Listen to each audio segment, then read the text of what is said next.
There are quite a few ways to describe what this show is. The best that keeps coming to mind is, imagine if Star Trek was just based on staying on a ship for a week and torturing two undercover on-the-come-up operatives to expose the crew on said ship.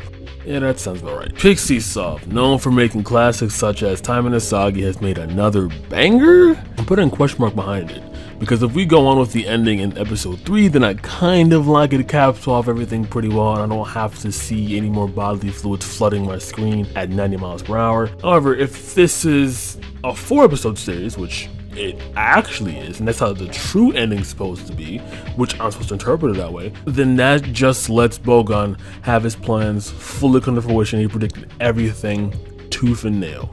Hey guys, if you like this video, remember to smash that like button, especially if you want me to torture myself again for entertainment, which a lot of you apparently do. So we begin with a bit of lore, which I'm still confused on despite watching the show twice now. In the distant future, we have gained the ability to travel intergalactically. We have colonized the entire solar system at this point, somehow, and to continue said reign of the galaxy, the Space Federation government will and is currently doing everything in their power to spread the project far and wide and assimilate any and all life they come across to Earth and culture. Now, I assume it would be that way because of how far the... Is that even how you say it? Now, for some reason, Murakami Teraki, the guy who made it, has the lead Ray as the protagonist. I potentially could see a case for this if Donnie Bogan, the captain of rebellion against Earth colonizing Earth, came up with this masterful revenge plan to stop them from taking over each planet in the galaxy by teaming up with the Neo-Terrors, aka the rebels, to do so in a just cause. So let's just see what his plans are to confront the officers that are there to arrest him for basically treason against the entire Space Federation. So let's see what he wants to do to these women. この2人を地球到着までの7日間で我々に都合の良い人格に作り上げるのが本作戦の目的だ。薬の投与はどうか。順調です。この美薬は効果が蓄積されるタイプですから、洗脳が完了する頃には歩くだけでも行ってしまうかもしれませんよ。上出来だ。お前たちには暗示がかけられている。 He wants to what? So after Ghoulish explaining how his brainwashing wasn't necessarily tested or up to board on any ethical grounds, he says as long as it is in the name of science, it is okay. Which I find funny because it kind of matches the end of the 3rd episode where this happens.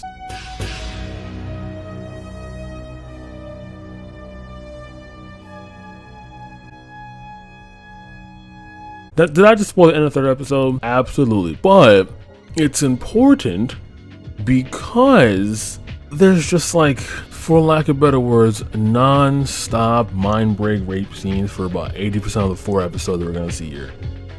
It has water sports, it has scat, it has everything that a true gooner would actually want in society. Now, if you're asking what a gooner is, but you're watching this video, I don't even know how that's possible.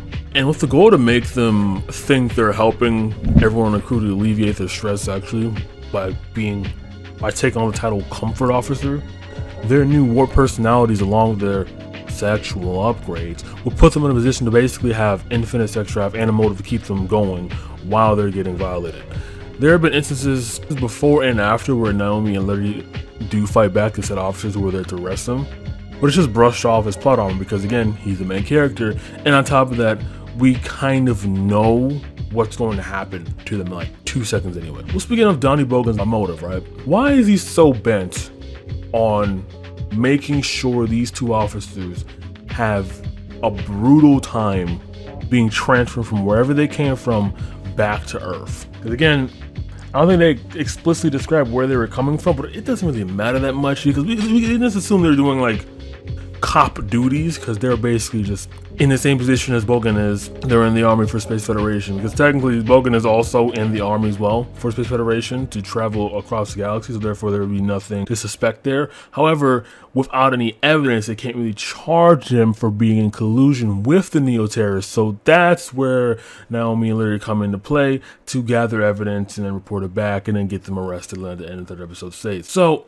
his motive. Let's begin. I guess they don't go into much detail about how or why this mission is taking place or what happened, but we have a kidnapping mission that he has set on with a group of people. It's gotta be at least like 4 or 5 or 6 other people because at the beginning of the scene here, when he's about to take over the mission to kidnap the VIP candidate, an entire car blows up and I hear multiple screams. So that implying that there's more than like 2 people here. And what happens is they get caught in the act of trying to do so. Naomi literally, with the help of their turtle turrets, absolutely thwart any plans that Bogan and his crew had to kidnap them. And they got him cornered and just slew his ass. They just threw him across the room, gave him the 1-2 wham bam combo. Nothing sexual. They just beat him up and arrested every single person involved except him.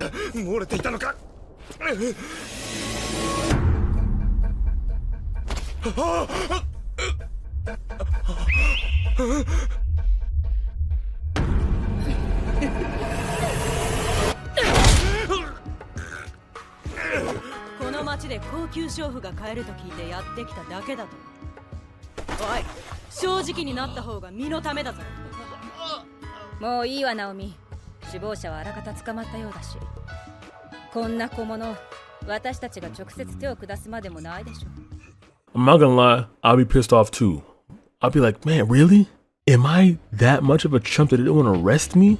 Am I that worthless? Am I that much of a fuck? Alright, now it'll flash to explain both endings here. And what I describe as the bad ending, Bogan is almost 100% complete on brainwashing them and erasing their personalities, which we've learned earlier what that actually is. And he's been informed that Naomi has been contacting Earth and feeding them information on what is going on here. So what he does is to have contingency plans around this. So he wants to make sure everything is thought of, counterbalance what they're trying to do, and get away scot-free, which he ends up doing. So what he does to finally try to understand where they're coming from and how they got to this point with the communication back and forth and how far they are, because at one point they did access the base's network with no restrictions, therefore allowing them to see their communications, what they're doing, all that tech doohickey stuff I don't know anything about.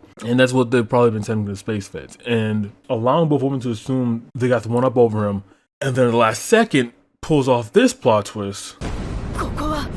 ここが本館の洗脳ラボだ。自分たちの体に聞いてみればいいだろ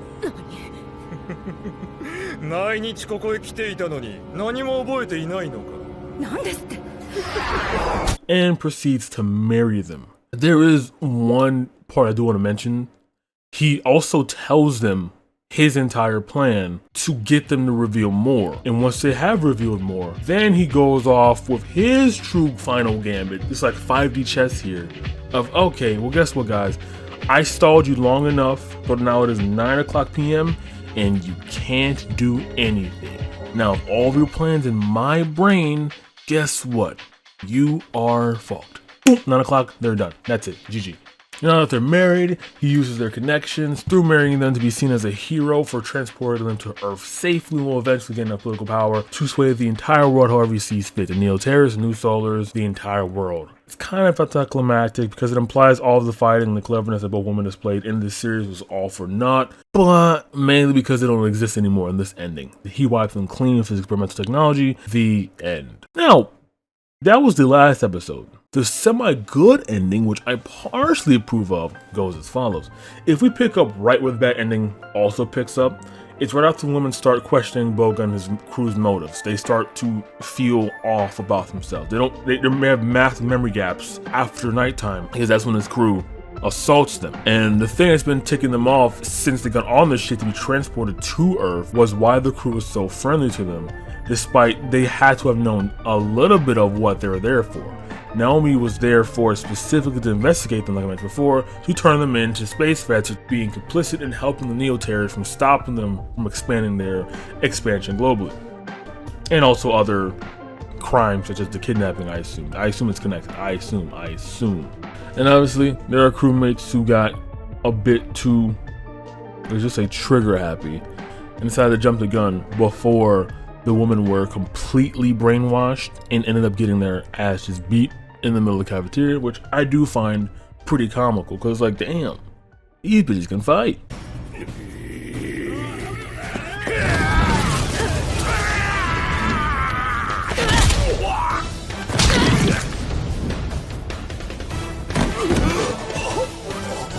But like I mentioned, it doesn't matter because we know what happens. One thing I did notice though is that they have a massive amount of time to retain their original personality. It's from the time they wake up all the way to 9 p.m.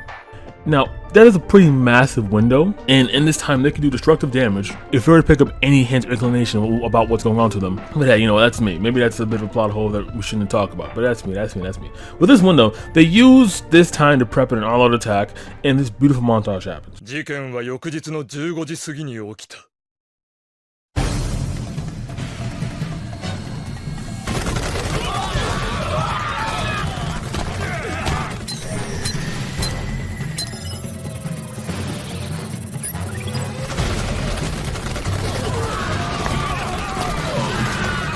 Gorgeous, fantastic.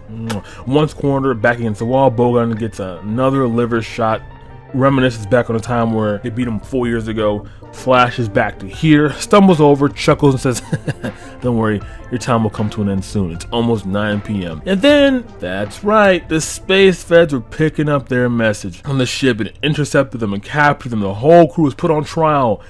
The end. Now, as I mentioned, the case was dismissed, but Naomi and Larry no longer have to live in this cursed existence, and they get justice. Woo! Now, in the end, of course, obviously interpret this ending how you see fit, and whatever truly fits the thematic elements of the video game may have been Lilith in the first place. So do with that what you will. Anyway, that was Kangen Senkan. Hope you guys enjoyed as much as I didn't. And alright guys, I'll have an outro, but if it did, wouldn't matter because no making my video. Good night. Remember to subscribe and like. Holy shit, remember to subscribe and like. Please subscribe and like this video, or I will make you watch this in reverse at 2 times speed. Good night.